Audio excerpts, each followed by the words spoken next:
host, parents are complicated, and sometimes there's some issues that emerge. So I'm going to tell you a little bit about a dilemma that I engage with every single time I go home. So I'm from Oregon. Sorry, there's been a lot of Philly love, and I've been here for 14 years, but I like it, but I'm just not from here, so I'm sorry.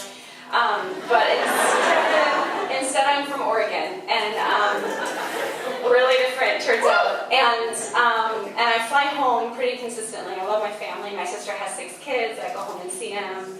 They're the best. But I also then see my parents. Okay. So my parents are pretty compelling, though. So I'm going to tell you just a few stories about why they are dynamic and complicated and interesting and important for me to know. But the dilemma that I sort of don't know if I want to stay connected to them or not. So that's sort of what I negotiate every time I go home. So my dad picks me up from the airport every time. We got a rental car the last time, and he was very upset that he couldn't come and get me. And he comes and gets me from work. And he has "Time for Jesus" t-shirt written, and an I love Jesus hat, baseball hat. And he is being clear about who he loves. And he picks me up, and he's wearing dirty jeans and what he calls his shower shoes, which are slip-on tennis shoes, I'm not sure, with paint speckled sort of everywhere. And he picks me up and he gives me a big hug and kiss, and he loves me dearly. And he tells me the story immediately of the police stopping him because he's wearing a long knife around his belt, because that's what he does to the airport and everywhere else he goes, right? So, and he says with pride, if it's visible in 3 points, you cannot arrest me. So he tells me again, this is what I said him, and they let him go. So fine, Dad, fine. So he has his knife, he has his paint, he has Jesus, and so we go to his car, and it smells like vomit, as it usually does. Vomit mixed with work, mixed with a power washer in the back, mixed with, we're not sure, but he's coming straight from work. I moved the boombox out of the front seat and put it back on my lap, because that's how he listens to music in the car. And we reminisce about the different cars that he's had as I've grown up. You know, the yellow Datsun truck that had a mattress in the back that he sometimes slept in, and the blue, I don't know, the little hatchback situation Nova thing that was impossible to get into, and he had to walk around and get in from the passenger side every time he got in. The stereo also didn't work there. And we sort of laugh and get back to his house, where he lives in a recovery house with a bunch of men who are also in recovery. And he makes me a milkshake immediately, because fresh berries are the best thing for him. So where he works, he does sort of handyman stuff, and he gets a bunch of berries and is so excited about making me a milkshake as soon as I walk in. Okay, so we have a milkshake together, and he shows me the book he's reading, which is called Sharing Jesus Without Fear. I'm like, really? You're reading a book called Sharing Jesus Without Fear? And I'm like, okay, this is what you think whenever you talk to anyone ever. This is immediately what you think. Wow.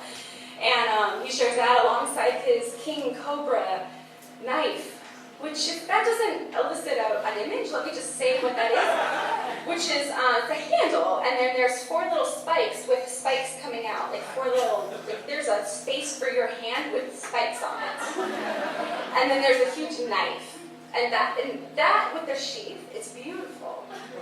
And that's his new knife that he wants to show me. There's a few. This is sort of, so next to the knife with sharing Jesus Without Fear and his daily journal, which he keeps, this is my father. And I go and visit my mom while I'm home too, and she is a muumuu wearer. Okay, and I mean, with pleasure. She wears, and they're seasonal, right? There's the sort of pastel flowers for the spring, and there's heavy reds and blues for wintertime. And so I go and see her. Her dog is sort of yapping all around, and mom's complicated for her own reasons. And they both, they're separated now, But they made my life hard when I was little. They were both heroin addicts. They both kind of brought rough people into the house at different points. They stole money from me. Mom was in prison for like 7 years. She missed my high school and college graduation. They did stuff that drugs make you do. They were not great people.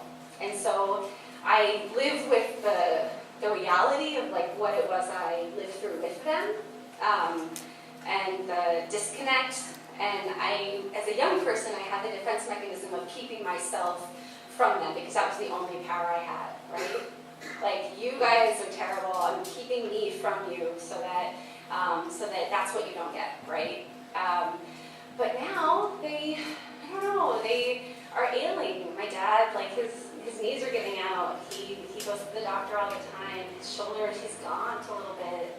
My mom is on oxygen 24 hours a day. And she's pretty ill. And so I see them sort of flailing. I witness like how I am a little bit like them in different ways. Like my mom's an avid reader. She just is easy to talk to. My dad is less easy with Jesus, but slightly judgmental, it turns out. But which sometimes, if any of you have experienced, but he talks to anyone around him, right? He might be sharing Jesus when he talks to them, but that's a part of his personality, which I also hold, right? So there's pieces of them that are deeply in me that I want to hold on to. And so every time I go home, I negotiate that dilemma of how much I share of myself, how much I connect with them, how much I'm willing to give them, how much do I hold the past in relation to what I do in the present, and like how it defines the future. So it's a dilemma I'm like constantly figuring out. So any input at the end would be awesome.